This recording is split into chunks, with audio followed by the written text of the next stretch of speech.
Good evening and welcome to the Sports Locker. Tonight we are off track, if you'd excuse the pun. We'll be talking about motorsport, which many people in Gibraltar are very interested in, but not quite so many actually physically do. And we're joined by members of the Gibraltar Amateur Racing Club. We have Giovanni Rodriguez, we also have Albert Chichon and Stefan Giuffrio. Guys, thank you for putting us up. It's a wonderful setting, thank you. The Amateur Racing Club, a new creation, Stefan, and it's pretty much your brainchild. Yes, we've pretty much rubber stamped it a month ago with the personalities down at the Victoria Stadium who helped give advice, and we just did all the paperwork that they required us to do, and now it's a recognized leisure club. Mm-hmm.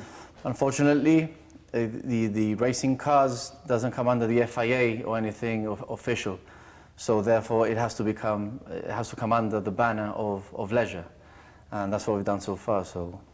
And many people follow, I mean, including me, are big fans of Formula One and MotoGP, and there are many people who have, or will see them around, so lots of what you would term as racing vehicles, be they bikes or cars, sports cars, yeah. So maybe it's about time, Albert and Giovanni, that people actually mobilized and formed an actual association. Yeah, it's about time, you know, get together, have a bit of fun on the track. At the end of the day, it's the safest place to go to, and like I say, there's loads of people interested. It's just that some of them don't know where to start. So with Stefan's new venture, we might be able to get everyone on board, and the more people the better. Yeah, and how many members are you involved with at the moment? How many people do you have either officially members or on the verge of becoming? With the cars, it's around 20, more or less. Because we attend like 4 to 5 track days a year, sometimes more, sometimes less, it just varies. We just need to look and find out through our contacts what's happening whether it's in Spain or Portugal, and we rock up, we pay online first of all, we rock up there and then have a fantastic day on the track, you know, racing our cars and bikes as fast as we can, as fast as we want really, and learn loads from it. Well, we followed you in Ascari. There was many people at home who are sports fans may have seen the program that GBC made about your trip to the Ascari racing circuit near Ronda, I believe. Yeah, that's right. Giovanni, you were there. I was there as well, yeah. How much work goes into making your vehicle, you know, track ready? Apart from, you need to check all the oils, need to prepare the car physically, the tires, prepare all the things you need to take up, the mechanics-wise. It's hard work, to be honest. And expensive. I mean, Albert, maybe your bike, I would assume, I don't know, maybe isn't quite as expensive to run as a car, but there are many components that you have to constantly change and work on. There is a difference in going on a track day with a car and a bike. Like I say, a car, unless you really do it up a bit, you don't really enjoy the track day as much, so I would say it's a bit more expensive. On the motorbikes, you buy a sports bike and it's good enough for you to go on the track and have a very good time. They're very prepared. But then again, you can spend loads of money on suspension, engine parts. I mean, it's up to you how much you want to spend, or leave it as standard as you want. Yeah, I mean, there's a ballpark figure. I don't want to get you into trouble with the wife and how much you spend, but if you had to estimate how much money that you invest into your vehicle in a given year, how much would you say? It depends whether I fall off or not. Like I say, standard, you buy a bike, maybe second hand, £3,000, £4,000, £5,000, and then you can either spend £200 on a suspension or go top of the range, which starts at around £1,000. So, you know, it's up to you. It's up to you how much you want to spend, and then again, how much money you have.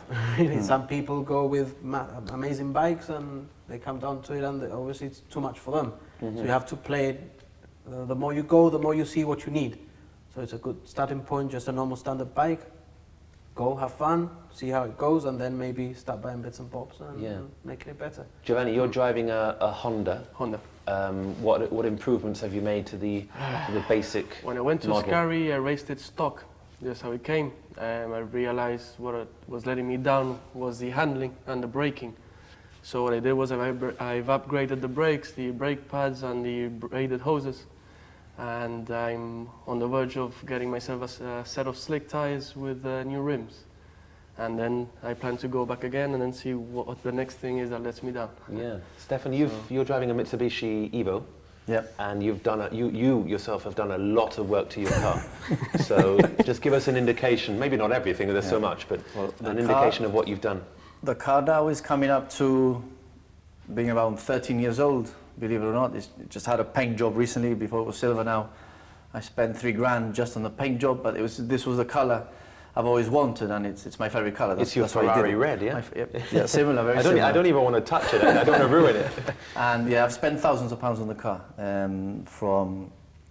from the tyres, which is probably one of the most expensive things. How much will a new slick tyre cost you? Well, a brand new set of slicks for 17-inch, like the one you're sitting on right now, is around £1,200. Wow. And it depends how many laps you do on a track day. But on average, if you do maybe 10 to 15 laps, it could last you 3 track days, no problem. What we tend to do is we buy them second hand, thrash them on the track, because that's what they're there for at the end of the day, because they're not road legal at all. You see there's no tread whatsoever, and that's just pieces of rubber having been melted. This is a bespoke track. Well, that tyre which Albert is sitting on is the one that I recently brought back from Monteblanco, and that's got no more life left in it. That's had its day. Yeah. But yeah, besides from that, our cars are road legal. The engines are bone stock. It's just that we invest money on the braking, on the brakes, on the discs, on the pads, the braided hoses, which probably Albert has on his bike as well. Because it's a circuit, even though it's the only place really where you can speed and it's a safe environment. You've got long run-off areas anyway. But the importance of the braking is that if you can brake those extra few meters later, you'll improve your lap time, and that's what you generally try to have a look on. You know, the timing sheet which I showed you in Ascari, you can keep an eye on the lap times. And be a bit more aggressive with the racing line. And try different lines, and you learn. It's all about learning and having lots of fun, which is the main aim at the end of the day. And what are the speeds that you are reaching? What speeds do you all reach in your given vehicles? On the bike, on the bike, to be honest, I don't even look at the speedometer. Same, I was going to say the You're same just thing. focused on your next braking point and your racing line. The speed doesn't matter. You don't have anyone at the end of the run of the straight, waiting for you with a speed cannon, so you don't really care what you're doing. You might be doing 250, 260, and as long as you get your braking point right, which is the important thing, so that you don't crash. Honestly, I cannot tell you, but somewhere in a long straight, you can get it easily 260, 270. Wow, and for the cars as well? Well, with that? I'll use the circuit of Monteblanco, which we recently came from, as a reference. It's got a kilometre straight, main straight. I've got a friend of mine who was taking his bike there. He was reaching nearly 270, 280 kilometres per hour before the 200-metre braking point. My car just touched, and my car just has just over 300 brake horsepower, just 2-litre turbo. 210 kilometers per hour. So as you can see, there's a massive difference between the car and the bike. But then the lap times were like a few seconds apart because of the nature of driving around a ton and a half of machine against whatever that weighs, 140, 130 kilos. So, and the gear is totally different as well. So, I mean, the adrenaline going at that speed. People will say, boys and their toys, but ultimately the adrenaline kick that you get from that must be sensational. It's immense, amazing. isn't it? It is incredible, yeah. I used to have a sports car and I tracked it as well, and it's great, but with a bike it's just completely different. The sensation of speed that you have, and especially when you're getting on a corner and you centimeters away from the floor, it just makes you want to go more and more and more, and that's what happens to all of us. As soon as you go once, I started going to Ronda with my friends, and as soon as I got the bike, and it got to a point where I thought, let's try a track. And after that, Ronda I haven't been for the past 4 years. I don't even want to go there. Go on the track and have as much fun as I can. If I crash, it's much safer. You've got, like he says, lots of runways. There's anyways gravel which stops you, and you might fall off, but chances are you're just going to go home with a few scratches and a bike to repair. Yeah, Giovanni, you said last year that you got hooked to Ascari and that you couldn't wait to go back. Yeah, planning on going to the next track event, which is it's in November. So I'm looking forward to heading towards that part. I haven't been able to go to other parts due to work commitments, but I'm really looking forward to it in November. Hopefully Stefan will join me in Monteblanco. I'll certainly be there. So wherever we're going. Yeah.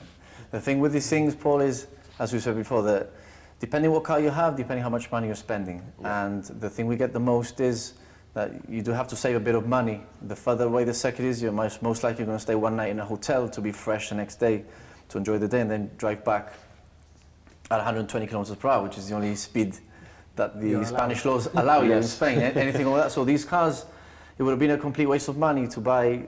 Realistically, this is a rally car. It was Japanese made for World Rally Series.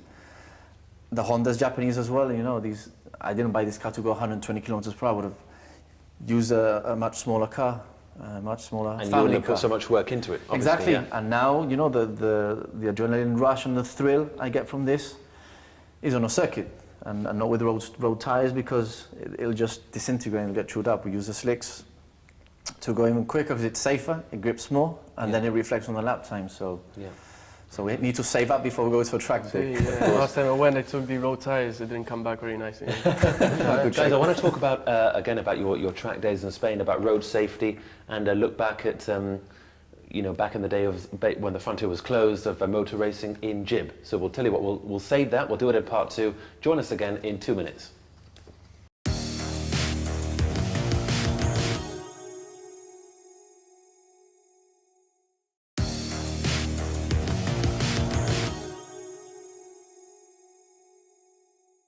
Welcome back to the Sports Locker, where tonight we're joined by members of the newly formed Gibraltar Amateur Racing Club. Guys, I want to talk about how racing used to be actually in Gibraltar, especially when the frontier was closed. And Stefan, your dad was very involved in the racing that used to go down, well, up rather, at Lathbury Barracks. Yep, the hill climbs back in the days, back in the 80s, used to be a very popular event. Must have been maybe 800, 900 meters long, the actual stage, if you want to call it, or the stretch of road they used to go up. And it used to attract many people, including myself. I used to be there watching as a young lad. Watching your dad, Tito. Exactly. Yeah. And you used to see how everything was working. You know, cars were timed as they went up, and it was a question to see who was the fastest. And that used to be the weekend attraction, if you like, for the motorsport enthusiasts. What vehicles were they using? Who was involved? You had yourself, Patrick Francis, Michael Faria, Lawrence, the late Dennis Stobb as well. Yeah. He used to race with his Mini and other cars as well. I believe Simon Watson used to take part as well, and more people which I probably can't remember right now. But there used to be a huge fan base, you know, about hill climbs, and they used to drive Ford Escort 2000s, Sierra Cosworths back in the day. Yeah, they were around as well. Hillman Imps, various other cars, which I'm sure many people right now are being reminded. As well, yeah, powerful go-karts. So those were impressive off the line. Hard to beat though, with the power to weight ratio and all that. So, would you make of road safety in Gibraltar? Unfortunately, in Gibraltar, as in anywhere else in the world, there's been a few accidents, and some have unfortunately been fatal. Would you make of road safety in Gibraltar? Is it adequate? Could it be better? And if so, how? I guess it can always be better, I suppose, but at the end of the day, it's down to the people driving. You can be the most careful person in the world, but there's some guy doing 200 kilometers an hour and just smashes into you. It's something that you can't really, I guess you can try and teach, and or not quite teach, but educate them a little bit, and try and help with this, actually help them get it out of the system. The whole, I'm doing 150 down Devil's Tower Road, sorry. There's no point. I mean, at the end of the day, anything can happen and you can have a massive crash. Like I said, like I was talking earlier with you, we go to the track, let everything out there. You can be doing 250, 260.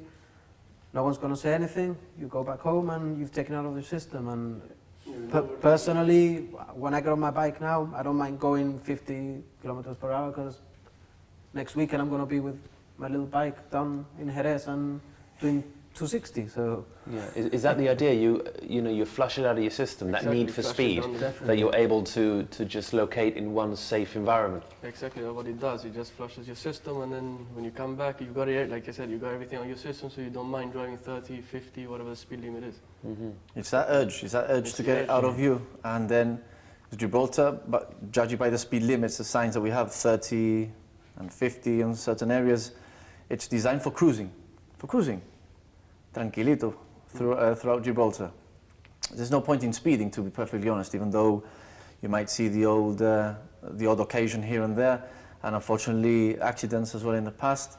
Yeah. But I'm sure that in the future, you know, the word on the street is that speed cameras eventually will be implemented, and that's when it's going to be a shock to everybody, because if they were to implement a system where it's you get the fine, then if it damages your pocket, you're certainly not going to speed. So yeah, the way I see it is, Gibraltar is designed to cruise around. If you decide to speed, you know, it's on your conscience if you have an accident or whatever, and I'm sure the police will be out there, as we've seen dozens of times with the speed cameras in strategic areas, and you know, let's not get caught and take it easy. You know? Is that something that you want to emphasize? You know, the racing club itself is now an official body, that you might want to get involved in educating and highlighting the dangers and offering this other opportunity to people who are interested in going quickly. Yeah, of course, that's part of the plan. Obviously, get more people involved, more people not out of the streets, because you know, obviously they're all gonna carry on using their bikes and cars. But you come with us somewhere, you go to the track, have a bit of fun, and you see what it is. Once you go, if you really like it, it's something that you like, you'll get hooked, and you want to go again and again. And like I said, once you go there, you do 200 and something kilometers per hour.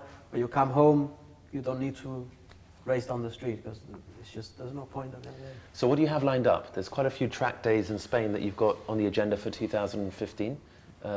What do you have? I mean, Albert, is your schedule different to Giovanni and Stefan because you're on bikes and not in cars? Yes, we don't usually, well, we never coincide because track days are completely different for cars and bikes at the moment.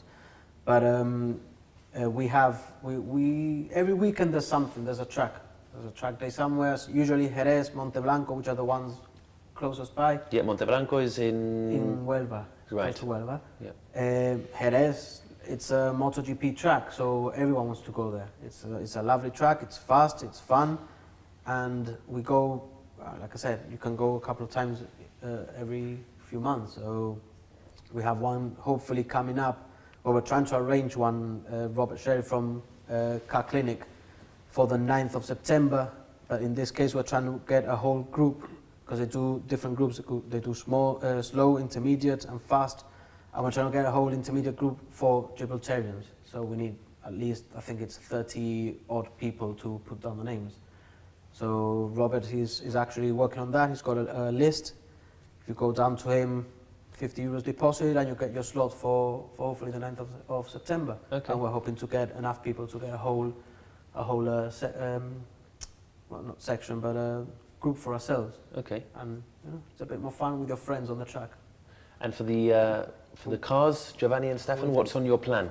We've got Portimao in the next coming weekend, and then the next one will be in November, which, if I'm not mistaken, would be Monteblanco. In fact, yeah, there's a Portimao this coming weekend, which we're not able to attend because it's, well, with the cost one thing and the other, and we need the new tyres to go over. But some other members, I'm sure they'll be going, and for what they tell us, it's a state-of-the-art track, probably one of the best tracks they've ever been to. Then we had a go-karting event going on in the circuit in Mijas, a 12-hour race in teams of 5. I've been, actually. It's a very, very good, for go-karting, it's very a very entertaining good because circuit. it's the only place where we can actually not crash into each other, but you know, sort of proper racing, nudging each other if you like, and we don't do that in track days because it costs. So, but unfortunately, that's been. You've spent 1,200 on that paint job. You don't want to be messing that up. So yeah, unfortunately, the go-karting event has been cancelled due to numbers in Spain. That's beyond our hands.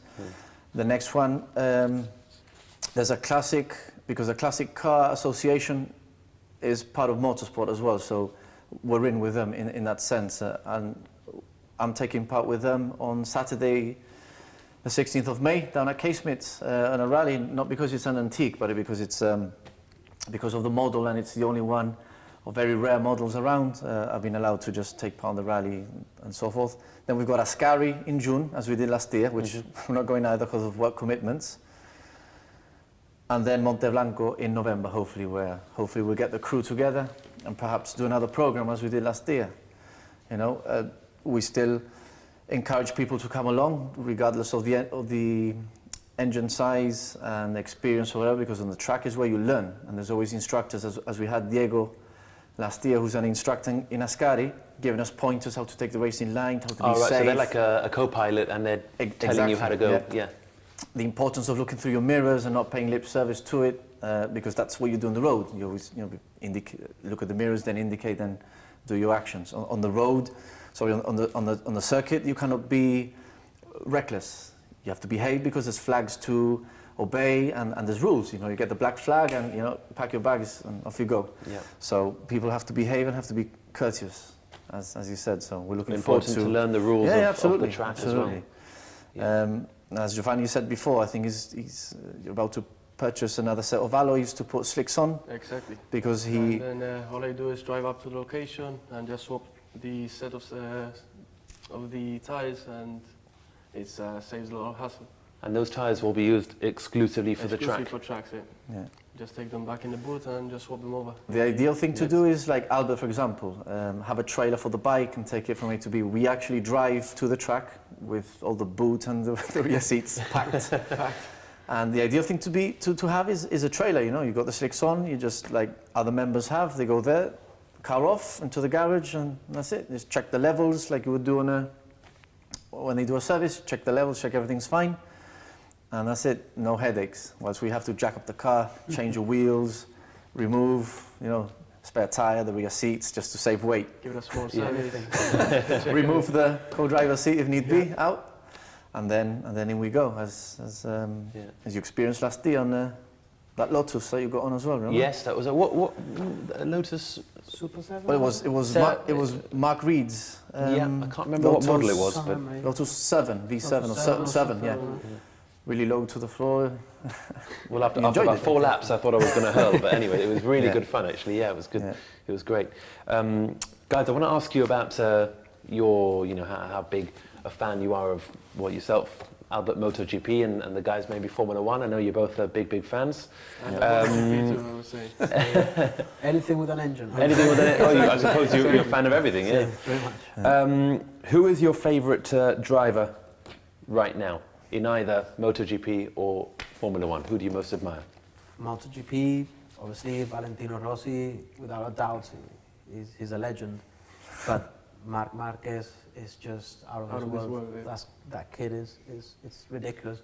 If you go to a track with a bike and go around for a few minutes, a few laps, then you realize what these guys do. And when you see that kid just throw the bike into the corners as if nothing, with the bike sideways, when you do it yourself, you understand it even more. You can follow it as much as you want, but once you actually experience it yourself, you learn to appreciate it more. The way you appreciate what they do, and lap after lap after lap, constant all the time, it's very, very, very difficult. They make it look easy. They literally do make it look easy, and it's not. And in Formula One, who's the standout guy? Lewis, yeah. Hamilton. You know what I mean? I'm a Raikkonen. I'm a Raikkonen fan. Yeah. I like him, but I'd like him if he smiled a bit more. Exactly. He's not now a guy. and then, maybe every 5 years. He's not a guy who likes the media. He's no. He won't waffle to the camera. If he's upset, he'll just walk off, and he does what he gets paid to do and race. And he's an outstanding racer. Now he's got Vettel as a teammate, which is tough competition. And even though I like him more as a driver than a person, because I've spent hours in the past in the paddock in Jerez waiting for a signature, and the guys just walk past, and I'm like, oh. They all do that. But I can't fault his driving. And as regards to the bike, I've been to Jerez twice to watch MotoGP in the past.